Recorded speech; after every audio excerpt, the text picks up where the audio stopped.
one time that's what I call my turning point in life. One time I like they took everything I had, and that fool still wanted to smoke me. I could tell. I was looking at the eyes of the devil.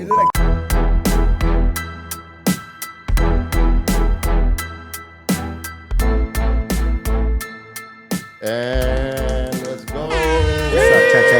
Check.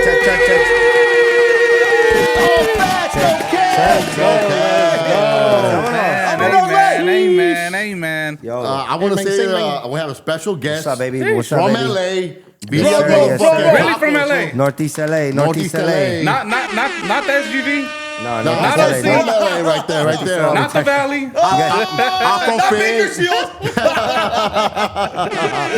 Jeez. I want to say the first fool on the Super Bowl stage. Major.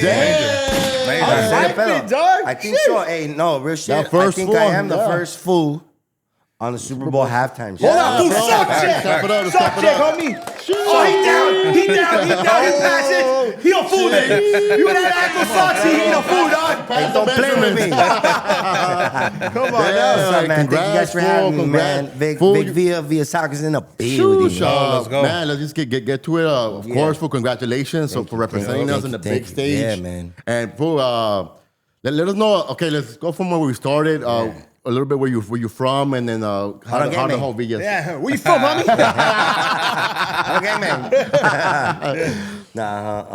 Your upbringing, go Man, on. I mean, a little bit of your upbringing. So I was born and raised in Atwater Village. Yeah. On 3100 block of Perlita. I went to Atwater Village, Atwater Elementary, Irving Middle School. Yeah. John Marshall High School. Marshall. So Northeast, yeah. Jeez. Northeast. Active. Marshall's active. It was. Before, there was tracks and stuff. Yeah. A lot of the neighborhoods in Los Angeles, Northeast specifically, have changed over time. Yeah, for sure. Like, I mean, when we would go to Irving, my boy Robbie's right here. Robbie shoots in the building. He's day one. Like, everywhere I go, Robbie shoots with me. When Robbie shoots, he don't miss. That's one thing about him. You know? So yeah, we went to Irving at that time, dude. Like going down the street to like Andrita, Drew Street to get some tamales in the morning. Man, you run up into like it looks like a freaking jail right there. You know, shout out Andrita and Drew and all that. But yeah, I mean the neighborhoods have changed over time. Crazy gentrification. Every neighborhood, like Atwater. Like if you tell someone like, oh, you're from Atwater Village, or you're from Highland Park, or you're from Glass Park, they'll be like, oh, it's very trendy, isn't it? You know, it's like, no, it is, yeah. But the origin of the neighborhoods is very different. Yeah, you know, like you have family members who don't talk to each other, who like bang against each other because they're born freaking half a mile away from each other. Yeah, that's true. You know, or they were raised half a mile away from each other. So the dynamic of the neighborhoods have changed, and I think like now it's more about like trying to make it out and trying to, like provide for your family, which is, for sure. You know, I've always been the type, like, I never went down that route, even though I had homies over here. Yeah. I had family members over here, but I just always stay true to myself. I'm a goofy ass dude. I'm like, that's I like making people laugh, and I like laughing, dog. I rather laugh than pretend to be like, what's up, fool? What's up, bitch? Fuck that. Homie? Like, I'm like, what's up, my boy? I'm Vic, man. You know, like that's who I am. So I guess I'm just this little like goofy kid from the Northeast, from Atwater Village, who has a lot of love to give. That's why I could never be a gangster, because I just had too much love in my heart. I never had no hate. Like, you know, I never loving gangster like me. Yeah. Loving gangster. Straight up. Show nothing but love, dog. Hey, no, nothing but love. You know what I mean? But shit, that's just yeah, man. That's just who I am. When you noticed that the gentrification Northeast LA, did you realize that right away, or did it take some time? Nah, you know what? I think it took some time. It was like let's say we would spend a lot of time in Highland Park right there at my grandma's house on Avenue 50 in Lincoln. That's where Via's Tacos started, in the front yard, right? It started outside, in the front yard of my grandma's house right there in Highland Park. My uncles and my dad and I, we would just always walk to there was this video rental space. I forget what it was called, man, but the guy, I probably still owe him a lot of money. That's probably why all those late fees, you know what I mean? Oh, man, the late fees. All the porn late fees. No, I never went in there, but, you know, I probably owe him more than an old Blockbuster, honestly. I'm not even gonna lie. But we would always rent movies and stuff, and then I just remember, because my family, they love to watch movies. That's what they do. They would just throw themselves on the couch and just watch movies while my uncle and my grandma were cooking in the kitchen. So, like, at my grandma's house right there at Highland Park, bro, not gonna lie, the food was never ready before, like, 8:30 p.m., bro. So we're always eating late because there was just so many family members that he was cooking. He started cooking at, like, 3 p.m., and the food wasn't ready till, like, 8:30 p.m., 9 p.m., you know? But yeah, I remember, like, going to the video place and going to like, the pizza shop, and then one day he was like, oh, yeah, like, nos subieron la renta, like, we're not going to be here. And I'm like, what the heck? Oh, shit. And I think I was a kid, too, so I didn't really understand the dynamic behind it or the reasoning behind it. I didn't understand what gentrification was. Like, you know, it's something that we kind of learned as we grew older. But then that business went away, and then this business went away, and then the neighbors started going away. Like, I still remember as a kid, we would spend, for Christmas and New Year's and all that, like, our family, we would go to Atwater first. It's funny because as a Mexican, it's like the holidays are so stressful. You're always going from here to there, and it's just like, ahorita vamos a ir a la casa de tu abuelita, y luego en la casa, luego de tu tía, and you know what I'm saying? But like I remember going to Atwater, and then we would go to Highland Park afterward, and then and we would do like posadas. Yeah, we'll do posadas with the neighbors. And then I just remember growing like older, and there was no more posadas. Starts to go away. Starts to go because the neighbors started to go away, and then the business starts to go away, and then like the heart of the neighborhood starts to go away. And it's like, you know, and you could argue it's for the better or for the worse, right? But there's two ways of looking at it. That is true. You know, like now it's safer to walk there at 6 p.m. But still, like, even no matter what, no matter where I am, because of how we grew up, like, in the nighttime, it's 12. I'm not going to be some preppy, like, you know, maybe like some white boy who doesn't know about the area. I'm not going to be caught slipping at the 12. Like, I'm not going to be walking on the street, you know? Yeah. They still like that. I think it's because of how we were raised and what we've seen. And, you know, it's like, I've seen a lot of stuff too, and you know, that stuff, it gives us street smarts. It does. You know? Also a little bit paranoia sometimes. Exactly. You're like, you're looking out the little hole right there in your door at like 3 in the morning. But yeah, I guess it was when I saw the video store, like, wasn't there no more, and then the other businesses, they weren't there no more, and then, like, bars started opening up, and different stuff started opening up. People from, like, outside started coming in. Coffee shops. New neighbors started coming in. I still remember, like, Amber. Shout out Amber. If you're watching this, I still remember her family moving out of town because they couldn't afford it. And I'm like, where the heck is Amber going? Like, she's a güera. She's a white girl, but, like, she was from our family. Yeah. You know, she spoke fluent Spanish. Yes. And growing up, I didn't know that she wasn't Mexican. Like, I thought she was Mexican, you know what I'm saying? Like, because that's just how we grew up. And one day I just opened my eyes and I looked around and it wasn't the same place that it was. And I guess it's just part of life. But life. Yeah, you know, and I understood that as a youngster too. I understood that, like, at 18 years old, right? 17 years old, 16 years old, because that's when, before that, right, I'm like 33, so I think it's been like 15 years in the works. And one of the things that I always told myself is, like, and I don't mean, like, talk smack about anybody, but it's like, I'm not going to be here crying about that. Yeah, fuck I'm not going to be crying, like, over here sitting like, oh, man, like, oh, it shouldn't be like this. And complaining. And blah, complaining. Like, what does that get you, bro? Nada. Like what we gotta do is we gotta like elevate. Yeah, we gotta elevate each other. Yes. We gotta bring our businesses to the neighborhood. We gotta be part of the neighborhood that we grew up in. Yes. And hopefully, by the grace of God, nos va bien, and we'll be able to afford something in our community. Yes. So I was never like the type that like, oh, I'm gonna move to Arizona. I'm gonna move to the IE or Palmdale. Palmdale. Shout out Afro Man. Shout out Palmdale though.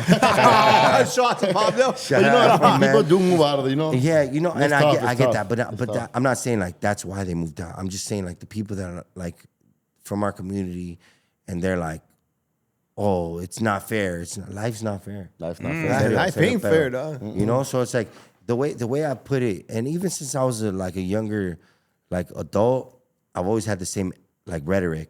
I've always thought like, you know, gentrification changes is like a wave. Yeah. Right? You could complain and you could shield yourself with your boogie board and your surfboard, and you're like, man, when are these waves gonna stop? Obviously, they're not gonna stop. They're never gonna stop. It's part of Life. the nature. Yeah. It's part of that. So it's like, instead of shielding myself with my boogie board or with my surfboard, why not learn how to surf?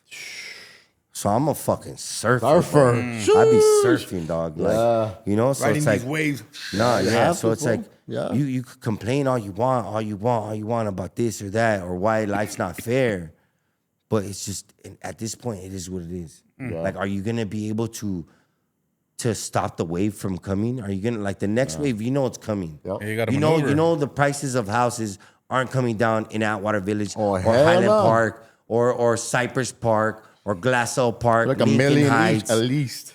El Sereno. You know they're not coming down. Let's face it. It's not. What does complaining get you? That's It the doesn't devil's give you trick. nothing.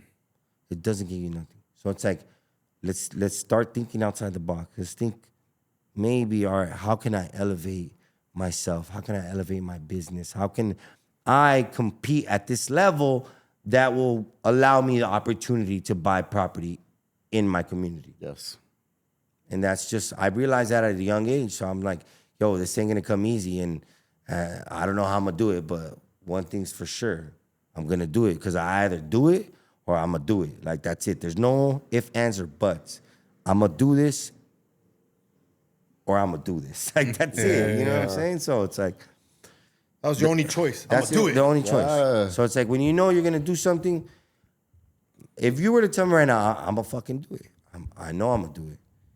And Put it in like, your heart. and you have like the desire, the burning desire. You have the will. You have the crazy eyes. Like if you're gangbanging on someone, you know, like, you know what I'm saying? Like, Okay, banging on your mission, homie. You're on like, a mission. like you're on a mission, sick, fool. on a sick one. You know, it's like, man, don't mess with that guy because he knows what he's doing. He's on it. He knows where he's going, you know? So it's like, so I knew that the neighborhoods were changing, the dynamic of the neighborhood was changing. So I knew I had to change. Deep. You gotta adapt, bro. You gotta adapt. That's it, man. You got to learn how to ride that wave, man. Yeah. Because that wave is going to keep on coming. You could complain all you want about it, but the next wave is coming right after this one.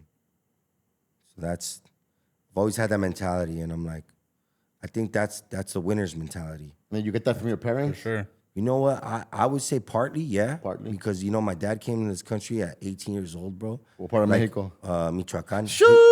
Saludos a todos de Jiquilpa, Michoacán. Jiquilpa, from the homies What from part is Jiquilpa. that? Yeah. The Tierra Caliente side? No, Tierra Caliente. Well, Tierra Caliente is part of Michoacán, but like we're also from Guerrero, Santa that's Teresa, right. Guerrero, y esa es la Tierra Caliente. Yeah. Tierra Caliente is like Guerrero and part of But Michoacán. you're on the Michoacán side. Yeah, I like but them, yeah, Tierra Caliente could be considered as Tierra Caliente, Michoacán. Like the east side of it, yeah. Yeah, but You got family in Guerrero, though? Yeah. That's Santa right. Teresa. Another so win. like Northeast LA, for the most part, like Glassell Park, parts of Highland Park, the majority of the Mexicans in Glassell Park, especially, are from Santa Teresa, Guerrero. No shit. And the majority of Glassell Park is my family. Yeah. Yeah, so you're, So you have a yeah. big family, for huge sure. family, huge family. Real I got Mexican a family. with that. huge. And just in Glassell, just in the Northeast, I probably have about 450 families. Whoa. Yeah. No, not gonna lie. I still don't know everyone's name, and I just pretend I do. Jeez. If someone And I'm telling you, like people I've known my whole life. if someone randomly comes up to you at your store, be like, "Hey, soy tu primo, prima," Oh, like, bro, I'll be like, bro, it doesn't have to be my family. I get people that come to my restaurant all the time. Ask my boy Robbie. I'll be like, hey, ¿qué dice, güey? ¿Cómo estás, cocho? Like, ¿todo bien? Oh, sí, ¿cómo está? ¿Cómo está la familia? ¿Todos bien? ¿Y tu mamá cómo está? Bien. And then Robbie's like, hey, you know that fool? I'm like, nah, dog. I'm the same way, bro. But you don't want to be rude and be like, who are you again? You know what I mean? I'm the same way. So, like, by now Robbie, he already knows, dog. You know what I'm saying? But that's just love, dog. I'm just showing love. That's right. I don't want to be rude and be like, nah, who the fuck are you? Yeah, exactly. what if someone flips it on you? Like, they're not even your family, but they say they are to try to get something for free. Nah, usually, like, I think if you, it's like how you come at someone, right?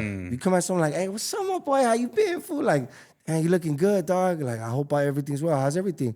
Oh, everything's good. How you been? Oh, man, I just been busy. Fool, just trying to keep up with this. You know what I'm saying? Like, but yeah, man, nice to see you, dog. See you. All right, fool. Peace out, fool. All right, peace. Boom. Hey, fool, you know who that was, dog? Nah, dog. I don't. They're watching right now. They're like, oh. They're like, that was me, dog. To find out. You know what I'm saying? So it's just, hey, man, that's love, dog. We gotta be more like that instead of be like, I don't know you, dog. All right. Cool. Yeah. For sure. Jeez. And where did it start? Where did the idea come from? How did it come from? What kind of day you had when you were like, you know what? It's time for me to post in front of my grandma's and get to... Yeah, you know what? I would say that started at like 7 years old. 7 years old. 7 years old? You were hustling? Hustling, bro. What? So at 7 years old, I didn't have no feria, obviously. I didn't have no can of Coca-Cola, but what I went to like across the street, there was a lady named Ruby right there in Atwater. Rest in peace to Ruby. She was so nice. She made the best cookies. That's also when I realized, damn, like some of these white people, they're messed up, man. They throw their parents out the door just to like benefit. But Ruby, she was old. She was a senior citizen, and I had a lot of love for her. So I'm like, oh, Ruby, would you like me to pull your weeds? Right? Because like her garden was looking a little off. Oh, you wanted allowance? And then, but I didn't tell her how much I charged or nothing. I was just like, I'll pull them for you. So I go one day, and I'm out there for like 2 hours, 7 years old, 8 years old, probably getting sunburned, tired, sweating. And I pull the weeds, boom, boom, boom. I'm out there for 2 hours, doom. And then at the end, I'm like, okay, Ruby, I'm all done. She's like, oh, thank you, son. And then she gives me $5 and a can of Coca-Cola. And I was like, damn. I wasn't thinking like, damn, I'm sunburned, I'm tired. Like, you know, it's child labor. I was thinking like, damn, I got $5 and a can of Coca-Cola. Yeah. Back then, $5 was $5. Yeah, I'm like, hey, you know, you it was really $5. You could buy like 10 bags of hot Cheetos. Hot Cheetos. You know what I mean? But I realized, I'm like, damn, I got something good going on. So I pitched it to like the other senior citizen neighbors, and sure enough, like for some reason, I think they like telecommunicated that my payment should be $5 and a can of Coca-Cola, because that's all I got paid. Not 1 penny more, honestly. But a 6-pack of Coke. But yeah, at that point, I realized that like I was destined to be an entrepreneur. I was destined to like be a businessman, and then fast forward, like at 15 years old, I was always like kind of like an out there type dude, just talking to everybody, right? At 15 years old, I remember my parents, they're like, oh, what do you want for your birthday? And then I was like, you know what? Just give me a DJ. Give me the DJ that you got for my sister's quinceañera. And it was like a DJ from Kiss FM at the time, DJ Tremendous. I don't know if you're out to DJ Tremendous, but DJ Tremendous. I'm sure you remember this. So I'm like, just give me the DJ and I'll take care of the rest. So then they got me DJ Tremendous, and they didn't think anybody was going to come, but what they didn't know is this, that I hit up my boy DJ C, who I was just with literally like 30 minutes before coming here, and I told him like, hey, yo, JC, make me a flyer, fool. Put Victor's birthday bash, right? Put the address, put guys $2, girls $1. Straight flyer party. But no wall huggers. You know what I'm saying? Nah, for real, Security strictly enforced. So that's what he did. And I went to Kinko's. There was a Kinko's in Glendale. I think it's still there. And I printed like sheets, and I cut them by hand, and I passed them around Eagle Rock, Highland Park, Atwater, every Glendale Galleria, Eagle Rock Plaza, just passing them out. And then the day came for the party, and my parents were like, damn, I hope people come. And man, people came, bro. There was like 400 people in the backyard.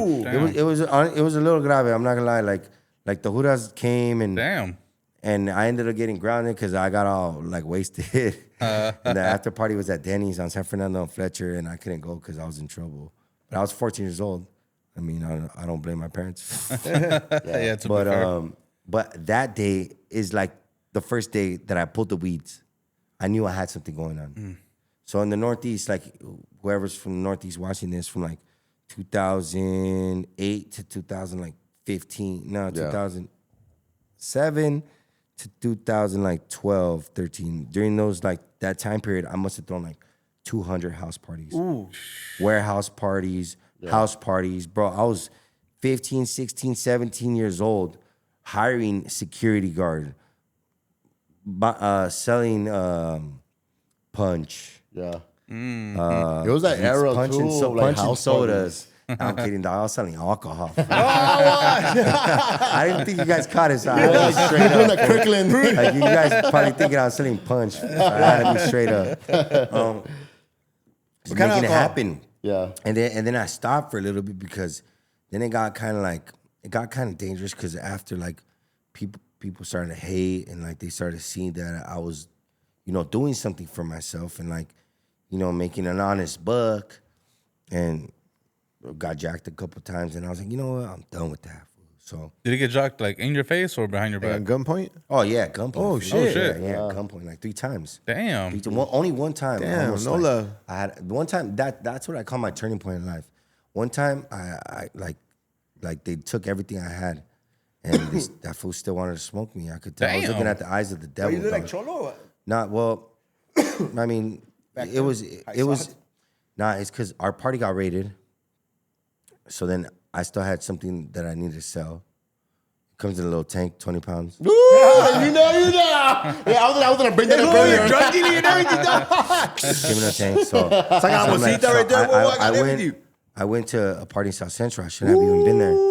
And we're at in South Central. I don't know, dog. I don't even want to remember. Because I was a fool right there in South Central, jacking fool's tanks. I don't even want to remember. Dog. This fool? I'm telling you, that was like, fool. I think about it, I'm like, hell no, dog. Like, so I just get it out the car, and then I just remember a car pulling up and taking everything I had, literally everything I had, and I was like, and then the fools in the car, it was a Mexican gang, but the fool that had the gun on me, he was black.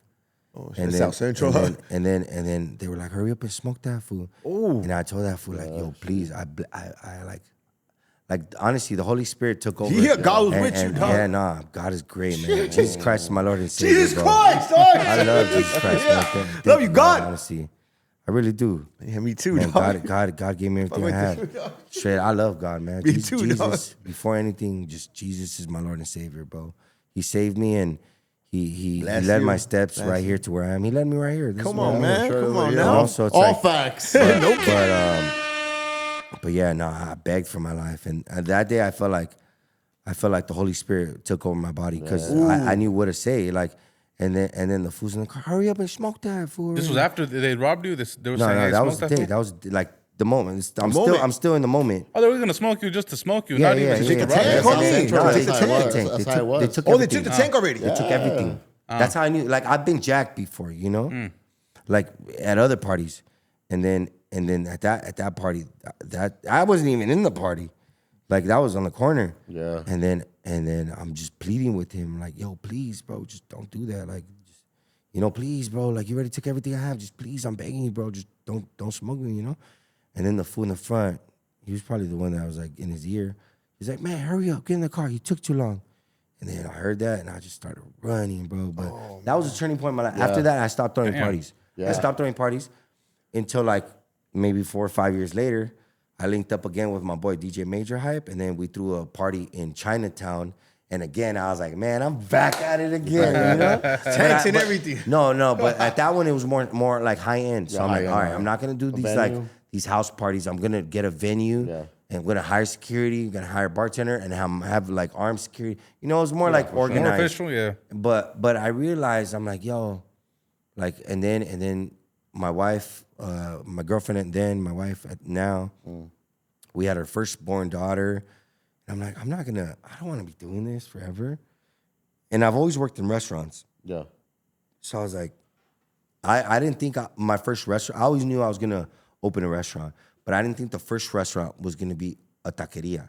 Because I'm like, there's so many taquerias. Yeah. Like, I want to do some fine dining type stuff, you know?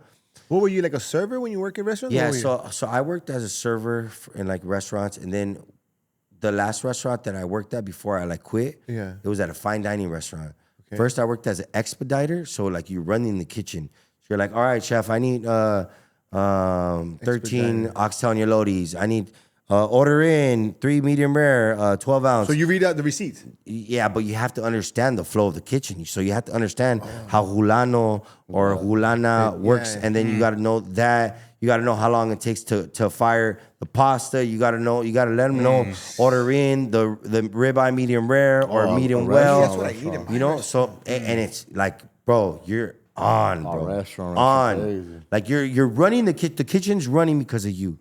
Like if you're not there, that position is the most important position in the kitchen. No way. So whenever you go to like a fine dining restaurant or like a fine dining restaurant, there's always someone right there with a marker. Yeah. And he's just looking like just locked in. He looks like he's loked out almost, you know? Yeah. Just like, all right, chef, fire 4 oxtail gnocchis. Heard chef. And it's like, all right. Hey, Jose, how are we looking on that?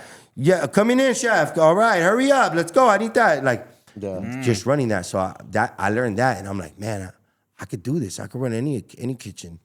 And then I only took that position because I missed the initial interview that my boy got me, who was a server there. And he's like, bro, I'm making like 6 figures right now. I'm like, bro, I want to make 6 figures.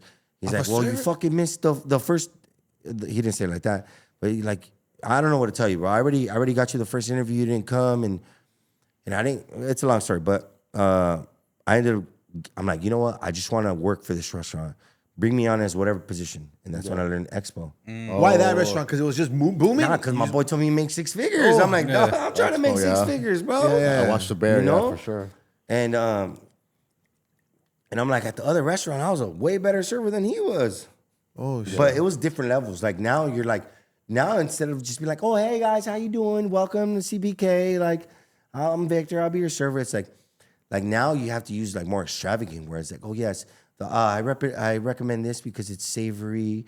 It's very rich, decadent. Like, I don't know those words, dog. Yeah. Like, my parents talked to me in Spanish growing up, fool. Like, I still don't know what decadent means today. Yeah, me neither. I'm like, just pretend, fool. Yeah, straight up. It sounded cool, you know? Yeah, it does. I sounded really smart. Real fancy. You know what I'm talking about? So then I'm working at that restaurant, but I've worked in restaurants my whole life, and I'm like, I'm starting to get the game plan. I'm like, all right, I have absolutely no feria to start a restaurant, so let me get that out of the way. No sit down restaurant. Let me get that out of the way. I love tacos. I eat them all the time. I think I know how to make the best taco.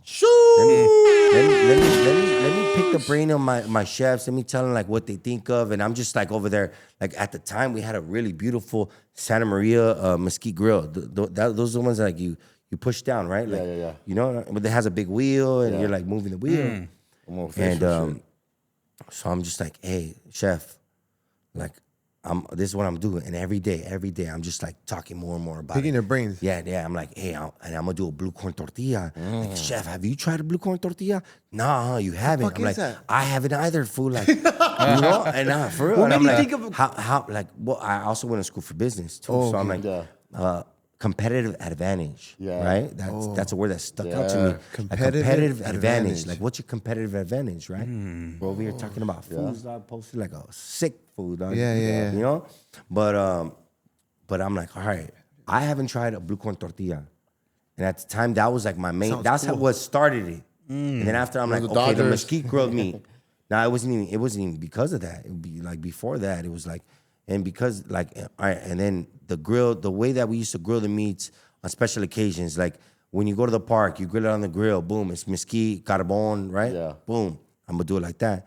But the blue corn tortilla was first as a competitive advantage because before I did that, I was like, the only person that I know that's doing blue corn was the lady in Echo Park. She was making quesadillas at the time. I don't think she's around anymore. You dyed the tortilla? I don't know if you can say like. So like corn, it has different varietals. Yeah. So there's yellow corn, there's white corn, there's purple corn, there's purple? pink corn, there's blue corn. Yeah, if you like pull up a picture and maybe show the people like back home so they could see. Yeah, you don't have to do it right now, but like add it right there, like for right sure. Here, look at the picture. Yeah, because I've only seen it in Mexico. I've only seen it in Mexico. Yeah, but there's different varietals of corn. So I was like, yo, blue corn is my thing. And then Why? Because it's South Side or what? Nah. I don't bang. Just because I was like, Even from a and marketing then perspective. after I was like, yo, like LA's my hometown, so I'm like, I'm just Think gonna, blue. Yeah. Like, bro, boom. And then honestly, it wasn't until like I put everything together that I was like, and that's what I'm saying, like God has led me here. I can't take credit for anything that I've done. Nothing that I've done has came from me. It's been a gift from God. Right? Like this recipe that I have, like the like even a couple weeks ago where I made on the Super Bowl halftime show, like that was God leading me to those steps. Fire. Like to be there in that moment. I'll tell you right now, like why I think I was there. But I'm like, why? Like, why me, Lord? Like, yeah. You know, like why me for anything that he's given me? Like I'm creative, but I have a big heart, and I've always known that's like what it is. Yeah, but like heart. my heart compared to the average person is probably the same size. So there has to be something in me that is given from God that has allowed me to shine a little brighter. Right? So the taco, once I had the first pop-up and after like picking the brains, at one point I'm pretty sure they were over me like, man, this kid does not stop talking, bro. Would you have your chefs cooking it too? Like, hey, do it like this. No. It was literally just conversations with them. Yeah. Because like they didn't have nothing in that kitchen that I have in my kitchen. Oh, okay. You know? So the first pop-up I did, I fell in love with it right then and there in front of my grandma's house. I still remember like vividly. Remember those days? Like Robbie was there. There's a picture of my grandpa, Alberto Pineda Celis, en paz descanse. He's right there, like passing me the tlayudas that I had from my Mexican pizza that like I 86'd a long time ago. Because, well, people have been telling me to bring it back, but my grandpa's right there. My grandma's right there. She had dementia, aphasia, right? Like Alzheimer's type stuff. She's just partying because we always had music. It was always like a party. It was always like a gathering. Like food should always be taken as like a celebration. Yes. It shouldn't be like, all right, I gotta eat this. Nah, like no one's forcing you to eat that. Like you should enjoy your food, you know? So my family came together and it was a good time. And I've always, going back to 7 years old, pulling weeds, 15-year-old throwing parties. Now I'm right there in the front. Now I'm thinking, all right, let me think about this fine dining restaurant that I came from. Like what, the owner there, what does he have that I don't have? Right? And it was feria, money. He has money. Now what do I have that he doesn't have? Everything else. Everything. And I was like, let me just figure out the feria part. And that was like the hardest part to figure out. It takes money to make money. But I knew, I'm like, I got everything else. So like, you're good, kid. Like, just keep on going. So then, like a week after I threw the first pop-up, I go back to my restaurant. I'm like, and I tell my GM, which he had already known about this. And I'm like, you know what? I think I'm ready to do it. I'm ready to go all out. And he's like, all right, Vic, don't worry. Just give me your 2 weeks or like, tell me whenever you want. And, I'll give you 2 weeks. And I look at him like, now. Oh. Like, now, let's do it right now. Like, damn. That's it. I didn't have no backing, bro. How old were you right there? 25. 25, you were like, 25. Broke as shit. Broke as shit. Broke as shit. Family at home. My girlfriend, my now wife, my daughter. Empty refrigerator. Empty bank accounts. Maxed out credit cards. But I had a heart. I had determination. I had ganas. And I was like, I'm going to do this, bro. And like the first year, it was a year that like really, really, really like tested me and reminded me who I was because, I'm used to like doing I write for myself. I finally got to that restaurant where I was damn near making 6 figures as a server, working 6 hours. I left that to start a business working 16 hours, making little to sometimes no money to sometimes less money than I started the day with. So imagine like you're going out there, you're trying to make something for yourself and better your life, and you've worked 16 hours. You started the day with, let's say, $300. Now you're ending the day with $200. Tired. Like tired, fool. Sweating. Like 16 hours, dog. Like, what? And like, is this the life that I want? You know? And that's why like some of my family members at the time, they seen that and they're like, Mijo, like, is it like, why did you go back to your other job? Like, you're doing well for yourself. And I knew, I'm like my dad, this is a story that he shares and that I share too. You know, my dad told me that one time. And I was like, Appa, like, if you really love me, Appa, like, you just got to believe me and trust me. When I say it, I'm going to do this. So, like, if you really love me, please don't ever ask me that again. Please don't ever tell me that. And then like, I looked at him with, like, this fierce look in my eyes that he knew I wasn't kidding. Like, and please, then, please don't tell me again to, like, go back to your job? Is that? Yeah. Oh, okay. Like, please, or don't tell me, like, to get a job. The easy to way give out. up, yeah. To take the easy way out. Okay. Yeah. I'm like, please, Appa, if you love me, don't. And then he knew I was so serious that he was like, you know what, mijo? Say less. What do we got to do?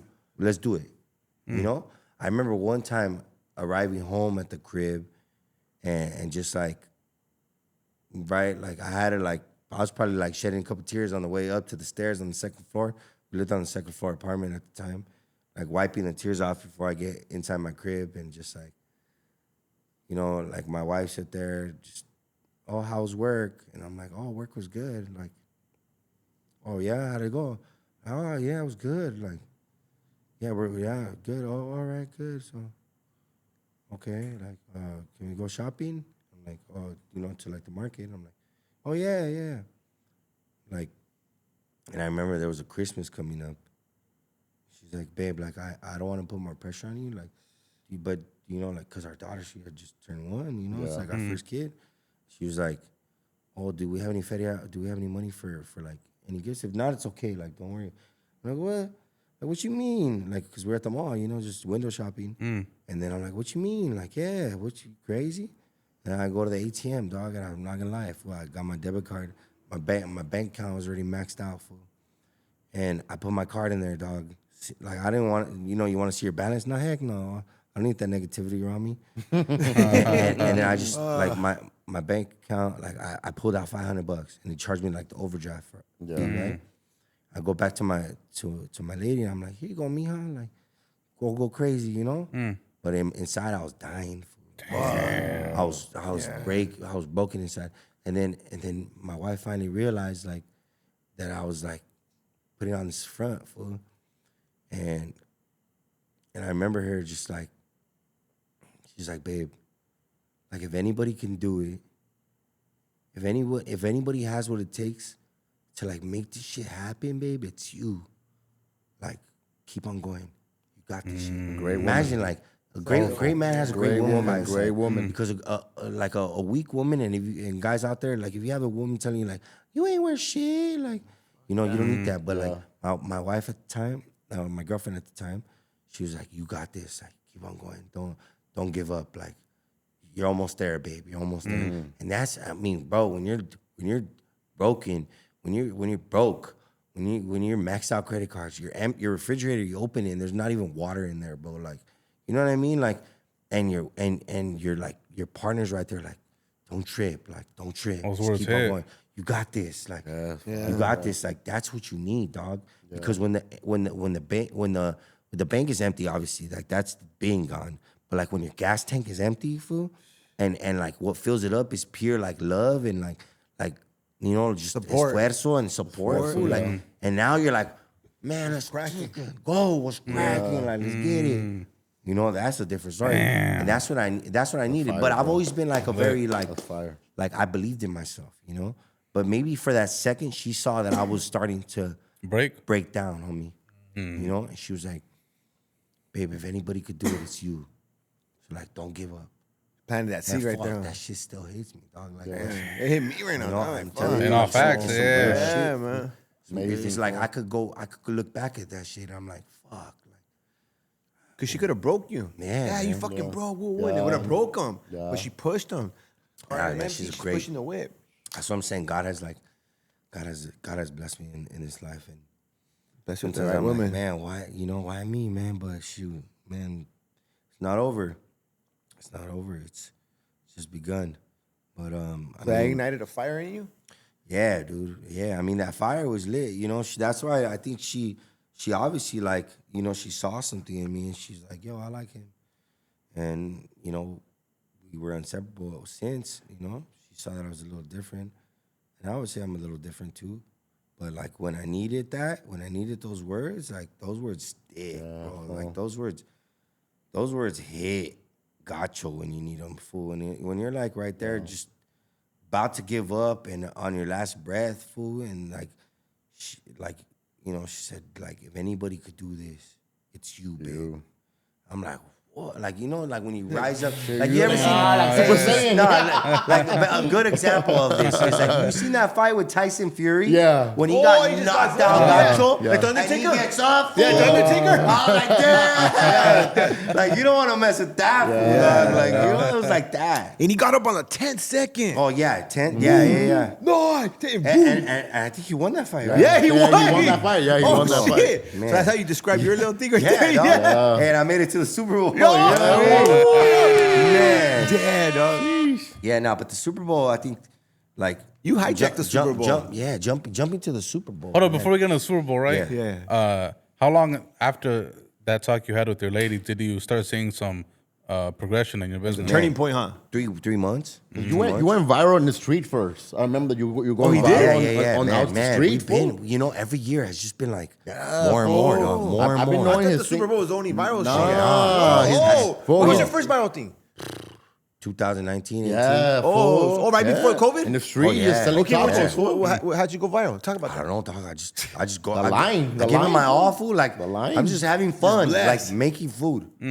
It's like I used to throw parties, food. Yeah. So you're doing content. So now I'm just throwing I'm like playing like music, like dancing. Hey yo, welcome to Vietnam. Good energy too. But that's the thing though. If you got a product that doesn't match, it's like you could fake the funk up to a certain point.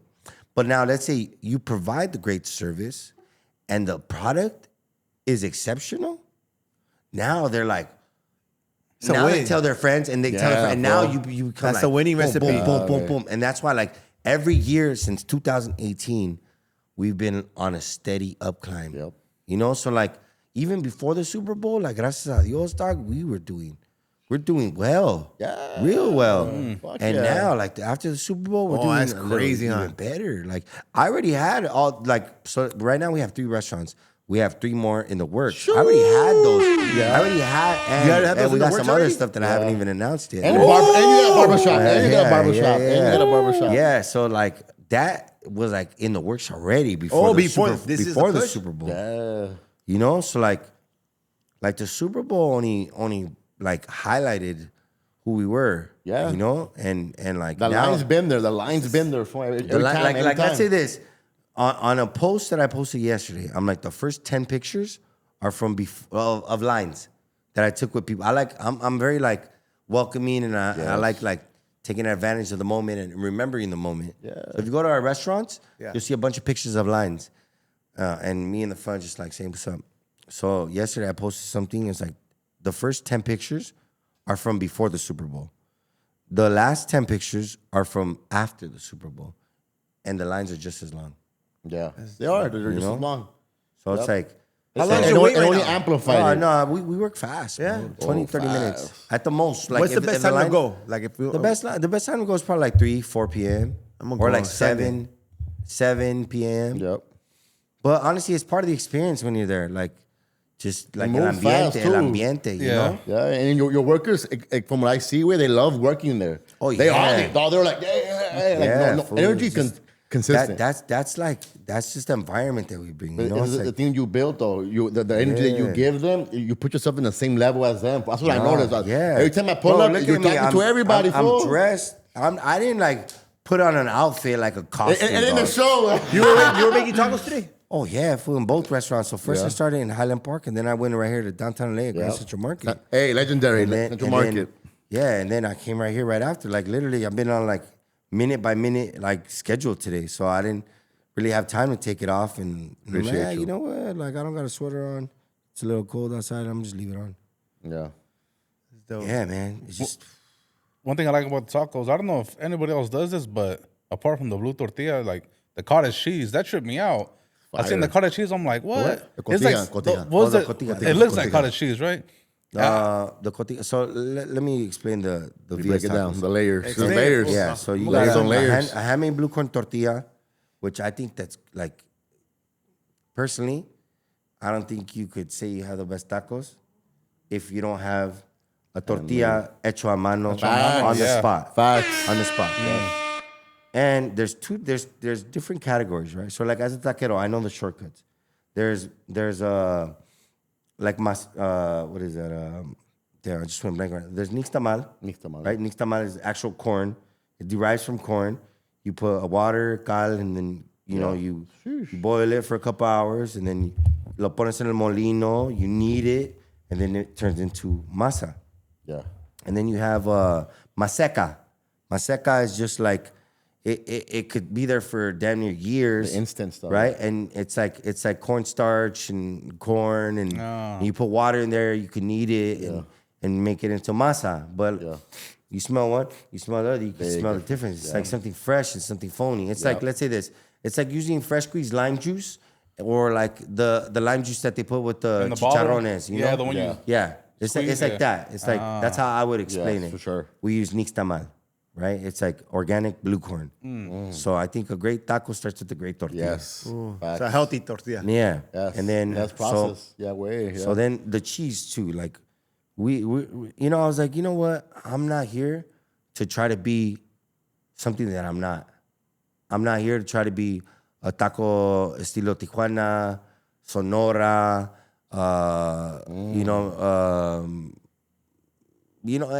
Every region in Mexico has its own style taco. They do. But I'm like, I'm not chasing anything. Why not do my own thing? Yeah.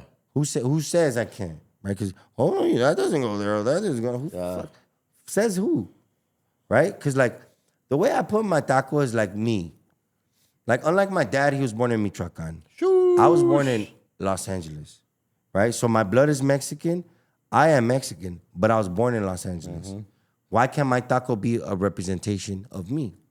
Just like people before me who were born in Tijuana came up with it. Someone had to come up with the Tijuana style taco. Yeah. And then it became the Tijuana style taco. Yeah. Right? And that's why I'm like, let me just come up with some shit that's my own. Tacos estilo Los Angeles. Ooh. Nah, for real. I'm like, all right, starts with the blue corn tortilla. Cheese on the tortilla and on the exterior. So now, and let me go back to the cheese. Like I've tried 15 different cheeses, and the cheese that we use is the best one that I've tried, and it still remains the most expensive. Yeah. So I'm like, with one cheese, let me give you two flavor profiles, and two what do you call that? Textures to play with. So you have like the stringy pulling cheese, and now you have the crispy cheese on the edge, right? And then you have the carne. All the meats are grilled over mesquite, right? So going back to like the special occasions at the park and all that, like that's how we would grill our meats. We would use carne ranchera. That was like only for special occasions. So I'm like, yo, every day is gonna be a special occasion if he has tacos. So we're only gonna use the highest cut of like beef, which I consider ranchera, before you get to like the like superstars like ribeye or filet mignon. But at that point, it's like that's like a steak. Yeah, it's like that's cheating almost, you know. So then we cut that up, boom, put it right there. Onion, cilantro, traditional. Fire. Yes. But then I'm like, you know what? Let me put a little cotija on there. And there's different types of cotija. Yeah. So there's some cotijas that are like very strong and like kind of stinky. And then there's some cotijas that are like a little less like mild and creamy, easier and like, So I'm like, boom, put cotija. And then the crema mexicana, I always love cacique. Shout out cacique. I'm like, I'm gonna put a nice little chorro, and then I'm gonna put a scoop of guac. Our guac is gonna have fresh squeezed lime juice, extra virgin olive oil, Himalayan salt. We're gonna mix that up, and that's what you're gonna put on top. And then the salsas, they're gonna come from my grandma. That's crazy. Right? The salsas that like she like raised me on. The Michoacan? salsas that my dad raised me on, and my own salsas. Like, dope, all family. Well, you have a crazy salsa bowl. Bloodline salsa. Oh, I go and do all of them. Yeah, no, I'm All saying of them, fool. like, there's no rules, bro. Yeah, I do all the whoever salsas puts on there. rules on food is like they read too much. Yeah, they read too much. Check yeah. it out. They read too much, fool. Like, dog, doesn't what do you like? You know what I mean? Yeah. Who says you can't wear jeans with jean? You know, like just whatever you like. Like people, be yourself, dog. yourself. So that's why like our taco is something that at first people were like, what the fuck is this? Like, what is this? Never seen it before. I'm like, exactly. It's My taco. crazy. Yeah. Taco estilo Los Angeles. Los Angeles. Sheesh. And I remember like LA Taco, right? Yeah. When they give me an interview, I said exactly this, like word for word, what I just told you guys. And they're like, bro, we're LA Taco. And we've never thought about this? And this little youngster from Nela is over here just like I blew their minds. I'm like, yeah, I just wanted to come up with something that was authentically me. And that's when I came up with Tacos Estilo Los Angeles. I remember reading that. And what does that mean? Exactly. What does that mean? Right? Before a Taco Estilo Tijuana, was there a Taco Estilo Tijuana? No, someone had to draw the dynamic of it. Someone had to draw the blueprint of it. And now that's what we know as Taco Estilo Tijuana. Yeah. Damn, my boy, But everybody has been like too, well, I won't talk for everybody. People usually are like trying to chase something that maybe like they're familiar with but I'm like, hey, you know what? I'm not even from here or from there, dog. Yeah, make my own shit. I'm not like, let's be straight up. Yeah. Going to Mexico as a kid, like, me ven como, like, ni soy de allí, Like, you know? yeah. And over here, too, is like, I'm not from here either, so where am I from? Same thing with my taco. Yeah. So at first, my tío Joaquin, shout out my tío Joaquin. Shout out tío Joaquin. Man, my tío Joaquin, that fool, he's like the biggest Villa's Tacos fan. He tells all his golf homies about it. And at first, he's like, ¿qué es eso, cabrón? Eso no es un taco. Eso no es un taco. He's like, eso no es un taco. And then he tried it, fool. And now, like I said, he's the biggest Villa's Tacos fan. We went from a hater to bigger fan. In a bite. In a bite. That's tight. And even the hibiscus, is it cabbage? Hibiscus pickled onions. Pickled onion. Bro, that's fucking fire, too. Yeah, man. It's Like, it's a must to put on there, fool. You just do tacos? You do burritos and no, tortas? tacos, queso tacos, and mulitas. Very minimal, that menu. I love that, though. I love Just- that, though. What's your You know- menu? I'm going to go Sunday. This Sunday. All right, tacos, queso tacos, mulitas. So tacos only has onion, cilantro, and guacamole. Okay. The queso tacos, that's the tacos estilo Los Angeles that I experienced. Right? I'm going to get everything on So, the menu. so the trio, with the trio is that... Trio has 3 queso tacos. Essentially, it's Okay, like a tour menu. Yeah. 1 chorizo papa, 1 black bean chicken, 1 ranchera asada. And like, let's say you've been in the Highland Park location? Yes, of course, It's fool. tiny, fool. It's like 600 square feet. Tiny. So I Like didn't 5 really people have fit like... in And like, we've explored more with our menu. Like, now we have barbacoa. Yes. Like, barbacoa on the weekends. If you try that barbacoa, bro, when you try it, you'll be like, damn, dog, this shit's fire. But you went over there, no, to learn? I went to Texcoco, Mexico twice. I remember seeing that, with Robert and with Robbie Shoots. And I went to go learn the art and craft of barbacoa. Yeah, I remember seeing that. And I brought that experience, that knowledge, that wisdom, you could say, back home to share with everybody. Because you had passion, fool. Yeah, That's what it is. Creativity. Right? Yeah.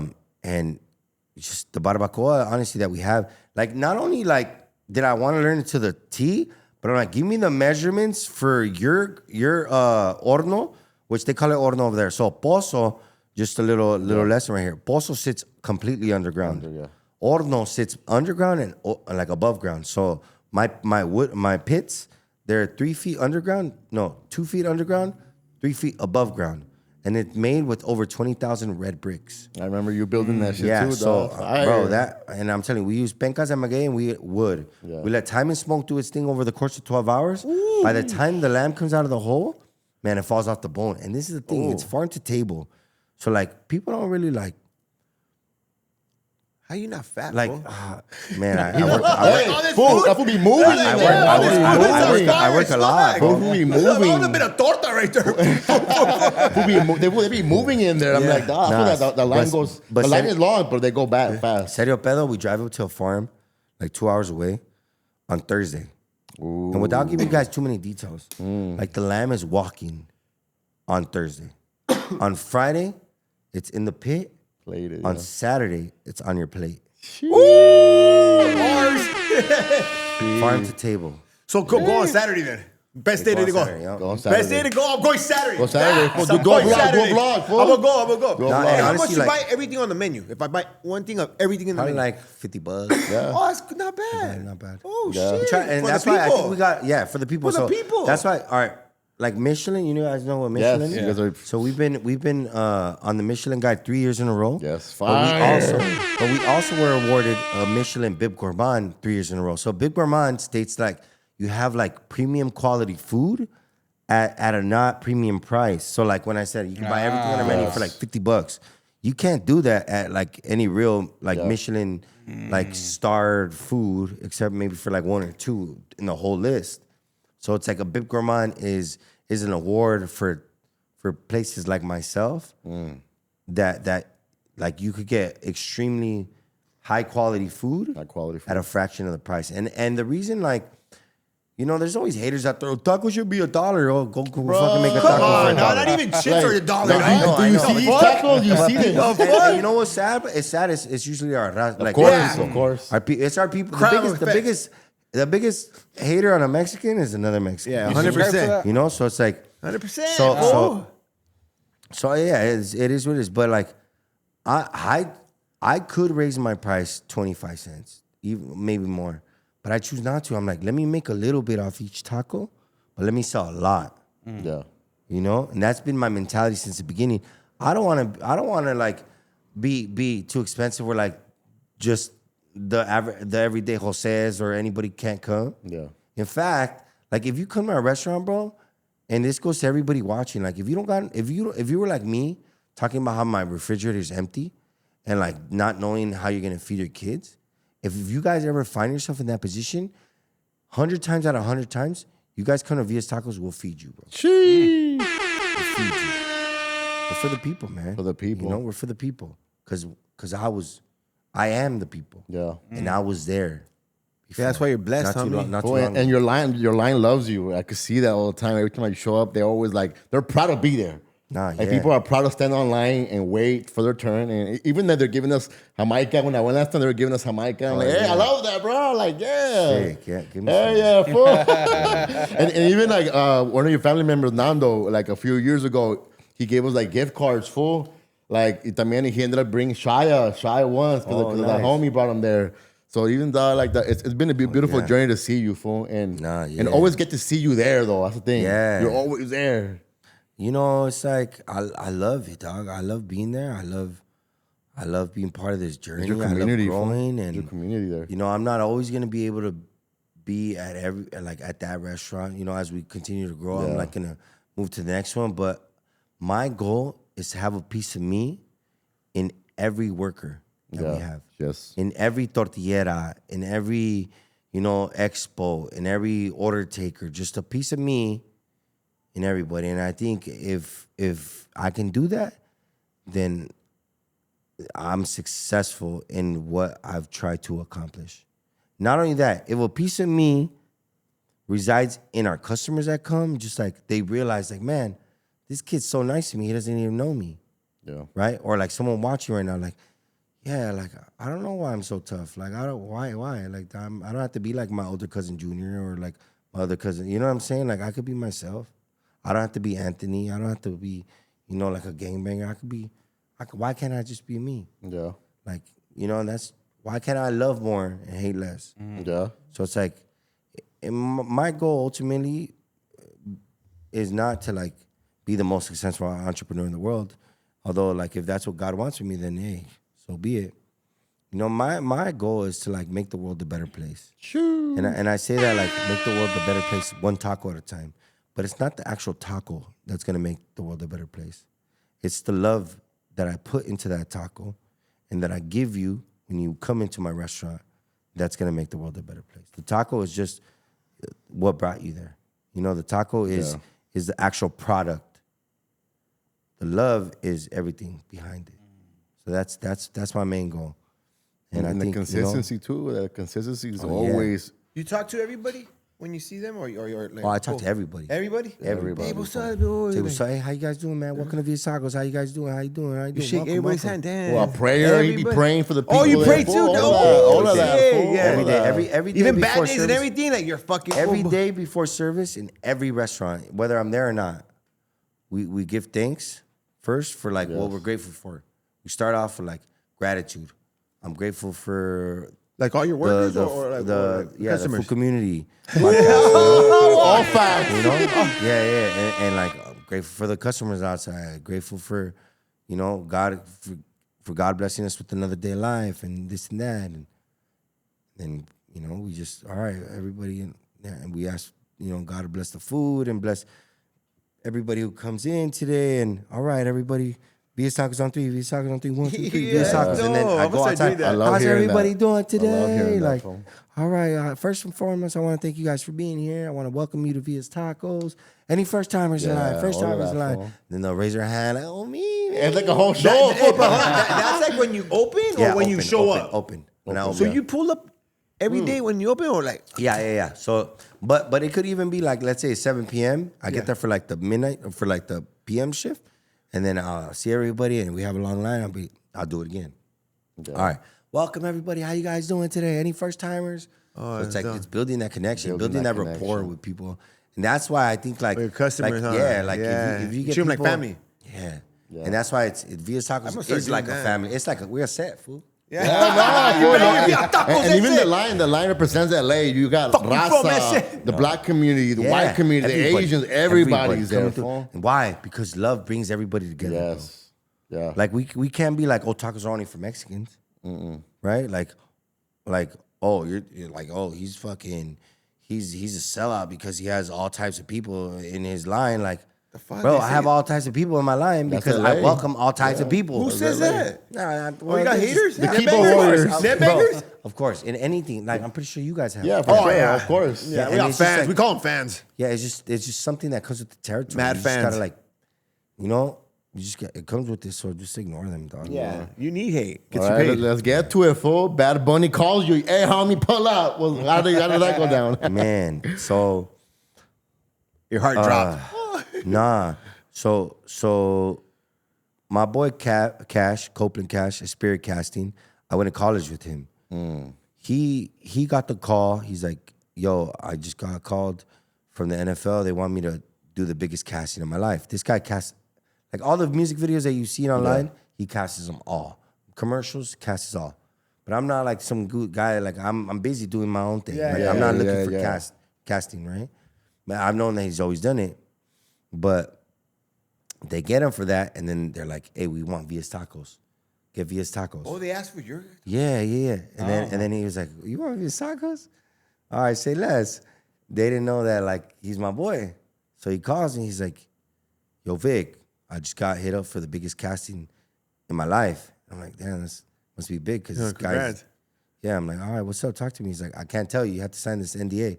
So I signed the NDA, and he's like, oh, shit. Hey, they want you for Bad Bunny's halftime show. Shoosh. And I was like, well, bro, who? Like, Bad Bunny's team. And I was like, what? First, I had to think about it. I don't know why. You didn't even say yes first? You thought about it? I was just like... Probably like, oh, shit, this is happening. I didn't say like, yes, right? Like, oh, yeah, let's do it. I was just like... You didn't ask why? Well, yeah, I was like, well, what, are we going to do a commercial, a skit, or what? And he was like, nah, halftime show. Like, oh, damn. You know, because like, that hadn't been done by TAQUERO before. A commercial had been done before by TAQUERO. Shout out Teddy's Red Tacos. Yeah, Teddy's Red Tacos. But the halftime show had never been done. And Bad Bunny. And I was like, what? Yeah, man. I mean, Come on. like and the biggest Latino. Yeah. Come on. So I was like, man, all right, let's do it. Yeah. Latino Drake. So for that position of TAQUERO, like, there was only one candidate, bro, and it was Via's Tacos. And it was perfect. Who you're like crowned to be safe to say the king of tacos. Yeah, well, straight up. Perfect. Yeah, no, like in that moment, in that moment, like before, like a couple days before it hit me, I was like, bro, like this is easily gonna establish me. And I don't mean to be boastful, but this moment is easily gonna establish me as the most famous taquero. Yeah, 100%. The king of tacos. Yes, because in LA, you were already the king. You were already back-to-back year winner of the taco of the year. Yeah, I would say I was the most well-known taquero in Los Angeles for sure. For sure. But this was like not even LA, because look, before the Super Bowl, there's people coming from all over the world. Yes, you were already popping. Like already from all over the world. Don't get it fucked up. You were already popping. Yeah, in Los Angeles, I was definitely the most well-known taquero. And this is after you having Central Market and everything. There's no debate. There's no debate. Yeah, 100%. There's no debate. And but I say like not boastful, just like speaking facts. No, all Speaking facts. all facts. No cap. Straight up. Yeah, that just like, bro, I could go in any part of Mexico right now. Definitely. Any part of Mexico. Oh, ¿viste el halftime show de Bad Bunny? Oh, sí. They talk about you. ¿Vías taco? Yeah. Oh, You got ¿eres tú? Like, yeah. You know, like any you go to Spain, you go to anywhere. You know, that's what I'm saying. Bro, boxers and everybody. Bro, Fool, you got the most kids, thing. my kids were like, Villas, right away, dog. You know that meme with Leo? That was literally my kids were like, oh shit, Villas, because that's our favorite taco spot. Yeah. I mean, That stood out the know, most. yeah, Even from the bro. boxers right there. Yeah, no, honestly, that one stood out the most. Yeah. That, when Villas came up, I was like, for me and my girl, we were like, shout out to Emiliano. Shout out to Yeah, Emiliano. they were there, but you Shout took out to Emiliano. but he was the first fool on camera though. Let's give it up. No. I think yeah, first phone. Yeah, first fool on camera. Emiliano's second fool. Second fool. Shout out Emiliano. And it was but lovely to be back to back too. I mean, they get to shine all the time. Yes. So it's like, you know, they get it all the time. Yeah, you're from LA too, dog. Let's give it up, man. Fuck yeah. But after Bad Bunny, number 2, like in the news station, like the retweets, all that shit. Everything, bro. Yeah, everything fool, was Via's Tacos. Yeah, it was crazy. How many Everything, seconds dog. was that you were on? Like 8. How many 8 seconds was fucking it, Robbie? seconds, fool. But and then he handed you Solid over and all About like 8. The best 8 seconds. like 6 seconds. Something. Okay, those 6 seconds got you like 100,000 followers. Because in the like even when the boxers are fighting and like when my boy Vic and proposed to his homegirl Emma, that's another thing. Shout out all my cast, bro. Shout out to your cast. Oh man, I'll talk about that right now. But like I was in the shot for more than 8 seconds, but my own part was like 6 seconds, for like 5 seconds. It was like what 100,000 followers from that. And interaction with Bad Bunny. Yeah. And that Yeah, interaction, like- fool.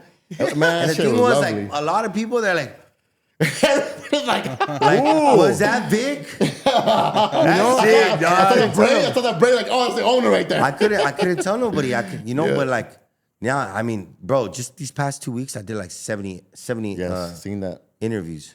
70? 70. 70. Boy, 70. that's why I went to go see you. Hey, how we need to pull up to a full community. What the? 70, dog. You're not tired of doing interviews? Bro, I'm exhausted. Thank you for coming, compa. That's dope. But he came over here. Nah, you know why though? So you know how I said like, God, why me? Yeah. Like, I think he put me in that position because he knew I could do this. Like, there's probably a kid out there who maybe didn't hear all 70 interviews, but he might have heard one of the 70 interviews, and it might have like resonated with him, and it might have like, instead of going down this route, maybe he's going down this route. Maybe he's like, Saving lives out there. Talk about the time. Maybe like that guy looks like me. Or maybe I know him. I grew up. I know his cousin. Or you know what I'm saying? Like he's relatable. Yeah, like I know his cousin. Like God, I'm tired, but you know. No, that's dope. You're putting the So footwork. You're not wasting the shout out. The first week, I told my assistant, shout out Alex. I love you, Alex. She's a girl, by the way. Shout out My wife's cousin. Shout out, Alex. Yeah, shout out Alex, man. She's great. I don't know what I'll do without her, but I don't know what I'll do without all my team. So shout out Liz, shout out Chico, shout out Leo, shout out Lenny. Shout out all the whole team. Shout out my mom, shout out my dad, Chula. Hey, I already shout out my wife, right? This fool's grind is unmatched. Yeah, he it turned is. 6 seconds into 70 interviews, I dog. know, hey. Come on, dog. I'll be turning. You know what I'm gonna think when I'm gonna turn shit down? I'm gonna think about the homie right here. Like, hey, fuck that. The homie did it. I am. What's up? well, Nah, that's Ooh. why. But I'm like, you know, like God, why? And the whole time, like that's my question for a lot of things, right? Like God, why? But for that, like, okay, the 70 that came after, that's why I told my assistant, hey, we're taking it all in. Like, Ooh, I don't care. that. I don't care how tired I am. I don't care that. if I don't feel like doing it. Just schedule all of them. Yeah. Because I was like, I was chosen for that moment, not for myself, dog. Not for Via Tacos. But when you fools saw that, I'm pretty sure a part of you were like, damn, we made it. Yeah, hell yeah, I did. We made it like this. This fool's from LA. He's representing us on the biggest platform in the world. Dog. Yes. Like, you know, that's how. And you're great. That's We have how a all big the heart. fools- God-fearing man. That's how all the fools should be feeling, dog. Wait. You know, not like, oh, why? Like, nah, it's like we made it, dog. Yeah. And that's why, like, me, like, something call me, you know what, let me put my work away. Let me go meet the homie over there. Right now, I know he's going to be busy, but you know what? I got to go in there and let him know, hey, come to the foods, way. Showing love, Come dog. to the foods over here. Nah, that's what it was about. You know, it's like, man, that's why I was chosen for that moment. Honestly, I believe that's why I was chosen. And not only that, though, like when we were chilling together for 3 weeks, all the staff and 3 like weeks all is the cast and I, like they delegated me as the team captain. Jeez. What? Yeah, so I was the team only captain. makes sense. of, 6 like- seconds you were the captain? No, not of that. Of the 3 preparation. weeks of rehearsals. Yeah. So like of my cast. So my cast included like the cocoa vendors. Yeah. Which was Will, Magnolia, and Swap. And then it was the old men playing dominoes. There was 4 men. And then it was the nail technician, Madeline, and the girl that she was doing her nails. From New York, I believe, right? And then no, that was the hair braider. Oh, that was the hair braider, yeah. Yeah, and then there was the girls that were building the blocks, you know, and then there was the piraguas, and then there was Vias, then there was the boxers, but the boxers they were like they stayed in a different hotel. Yeah. And then They were there for 3 weeks, the boxers? the gold. No, they got there the last like week, like last 10 days. And then there was the gold guy, the guy that was getting married, and then the people that actually got married. They were all part of my cast. But the whole time I was just telling them like they were asking me a lot of questions, and I was just I'm an open book, bro. You want to like ask me anything, I'm gonna tell you, and I'm gonna tell you like God got me here.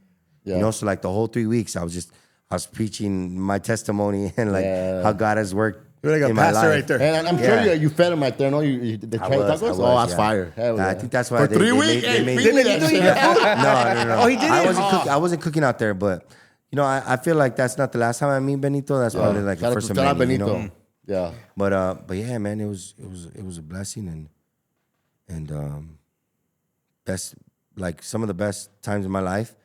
Not only because of like the ultimate product, which you guys saw, which is like the Super Bowl halftime show, but because of the cool people that I met in those 3 weeks, who are all different.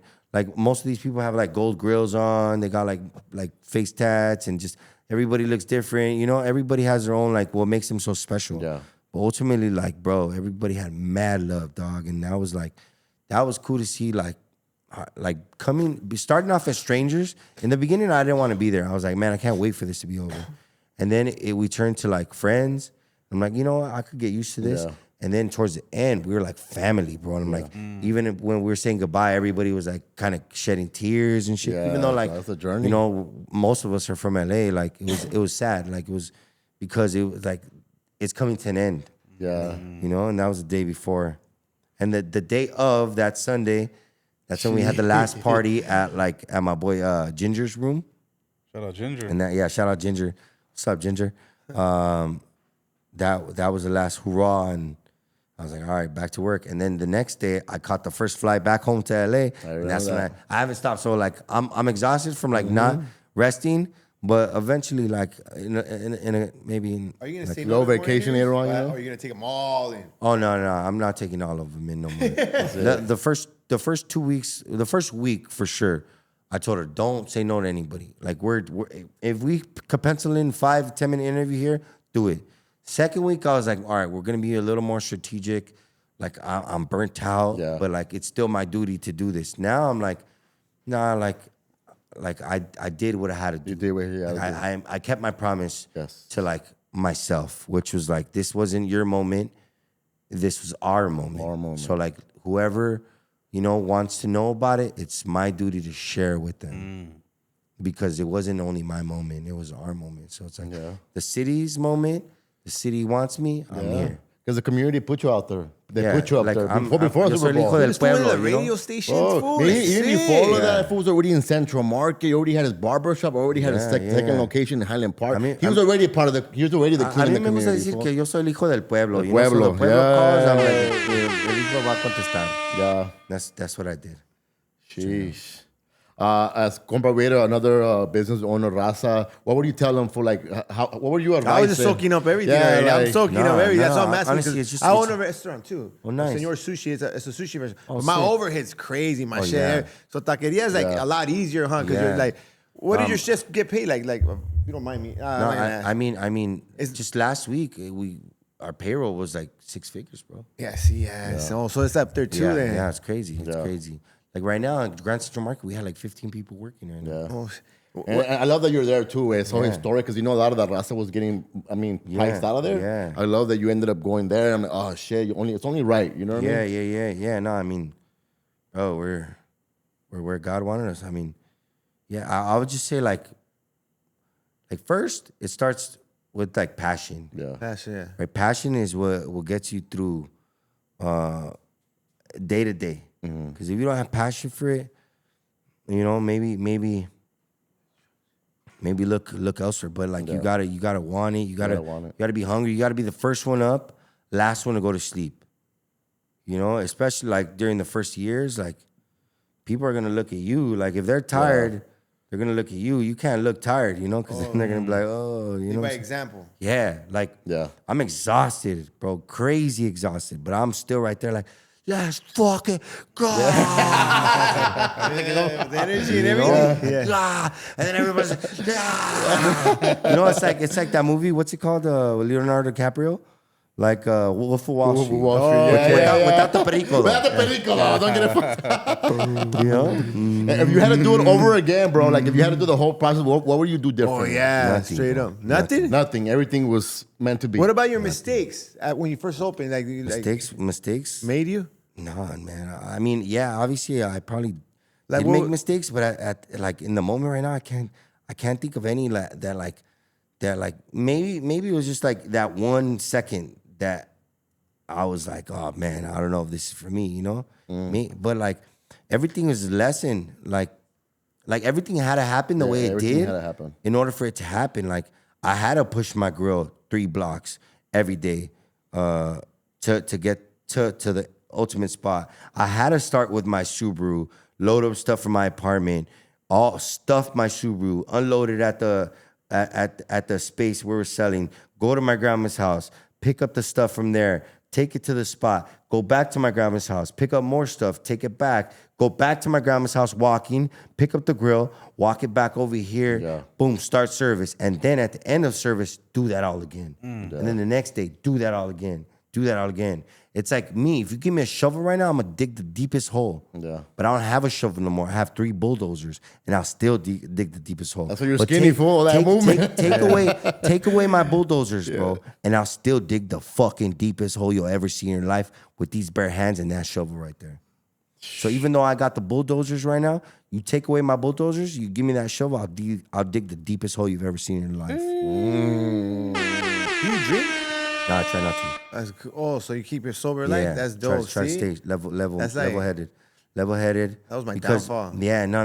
That will be. Sometimes it'll be ourselves that just like, dig the hole and we throw ourselves in there. Because you can't you see all this stuff. Like, imagine doing all that and waking up sluggish. Like, obviously I did sometimes, but I realized, like, man, I can't. Like, my mind is sharp. I gotta stay on top of my game. Yeah, no, don't put anything in my body that's like it's gonna affect me, like alcohol or anything else. Like like instead of just listening to pure nautical corridos or like just fuck this, fuck that, you a bad bitch, you a bad dad. Nah, like surrounding, like listen to like Napoleon Hill, listen to Think and Grow Rich, listen to Rich Dad Poor Dad, listen to Tony Robbins, what has helped him, listen to Jim Rohn, who was like Tony Robbins' mentor, and like listen to people who have done what you want to do, so that you could accomplish the stuff that they've accomplished. Take the time out of your day instead of listening to Cardi B. Shout out, no, nothing against Cardi B, right? She got it straight. She got it straight right now. My bad, Cardi. My bad, but like, or anybody's like instead, you're gonna be in the car, right? So like, might as well listen to stuff that's gonna uplift you, motivate you, and help you grow, as opposed to not to just feeding yourself stuff. And now you're thinking about all the problems in your life instead of how you're gonna get off of those problems in your life. Yes. And it's not going to be Cardi B's music that's going to help you. It's going to be these guys over here that are no longer alive for the most part, that you could listen to their words of wisdom when you're in the car, right? Maybe instead of reading a book, open the Bible. Ooh. Read the book of Matthew, Mark, Luke, John. Ooh, you read the Bible? Oh, yeah. That's nice. I'm going to start reading it, too. Yeah, man. So start with the book of, I would start with Proverbs. like the... like Proverbs? Proverbs is like a lot of life lessons. Yeah, I started off with the text in red. That's what I call it, because that's Jesus' words. So the beautiful thing about the books of Mark, Matthew, Mark, Luke, John, right? Like for the most part, that's God's word. Jesus when God on earth, and just it tells you. It's like sometimes it's what we need to hear. We might not want to hear it at the moment because we're not ready for it. Yeah. Like we're not ready to put the chela down. We're not ready to put the 40 down or put the pookie down or whatever, you know? Pensada, put the straw down. Yeah, you know? If you were drunk or not, you probably would have missed this moment, huh? Nah, I think God has a weird way of working through people, you know? Yeah.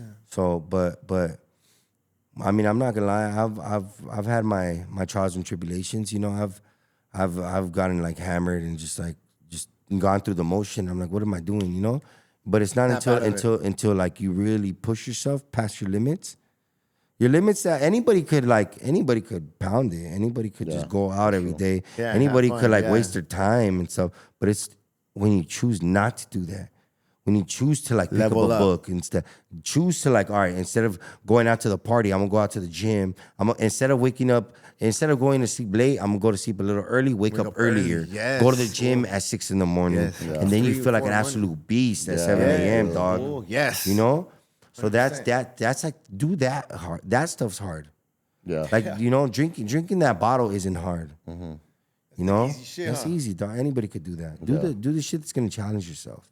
And once you start changing, the little things, that's what changes the bigger things. Come on now. Yeah.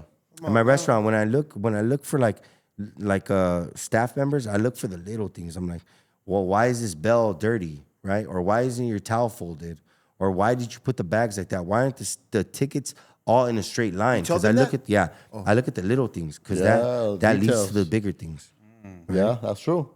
That's true. If you let something slide, it starts to. That's what I'm gonna do. Yeah, I'm too nice, fool. Yeah, I'm gonna go in there. Why the fuck the napkins? No, you can still be nice, but it's like there's a way to teach them. Be like, hey, and like let's say there's today. I told them the tickets. I look for order. Like there was 2 new staff members that I hadn't met before, and I'm like I look for order in the little things, because in the little things leads to the bigger things. Yeah. Like I saw you organizing those papers, and they were kind of like this. But you made them like that.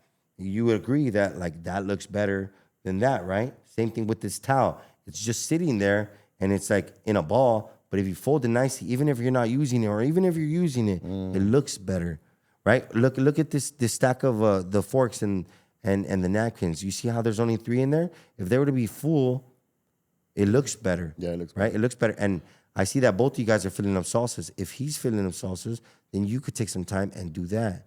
I'd rather have something like half full than half empty. Yeah. Even though it's the same thing. Yeah. I look at stuff like that. Hey, sheesh, wise words. Man, so. Appreciate you. Man, sheesh, just level up, read books. Like, let's say this, right? Your parents always tell you need to hang out with people like your people you want to be like. Or you need to learn from people. We don't know nobody. In our neighborhoods that we grew up, there's nobody. But there's people like Napoleon Hill, like Andrew Carnegie. There's people that have written, Henry Ford, that have written books, taken years out of their life to write this so that you could read it. So the fact that you're not reading giving you the game, huh? The fact that you're not reading it, bro, it's the recipes right there. You just got to read it. What's the top 3 books you recommend? Oh, Think, Grow Rich, hands down, number one. Think and Grow Rich by Napoleon Hill. Hands down, the best book. Reading it or hearing it? Both. Oh, what? So you're in the car, right? Yeah. It's 10 hours and 17 minutes on YouTube. 10 hours and 17 minutes on YouTube. Yeah, spitting game. There you go. So you're gonna be in the car. You might as well listen to that as opposed to listen. I'm not gonna exactly the minute. No more Cardi B slander. Sorry, Cardi. But that's what I recommend, man. It starts right there. It starts with the little things. That lead to bigger things. You want to lose 50 pounds? Well, guess what? Before you lose 50 pounds, you got to lose 1. Yep. You gotta start somewhere. Amen.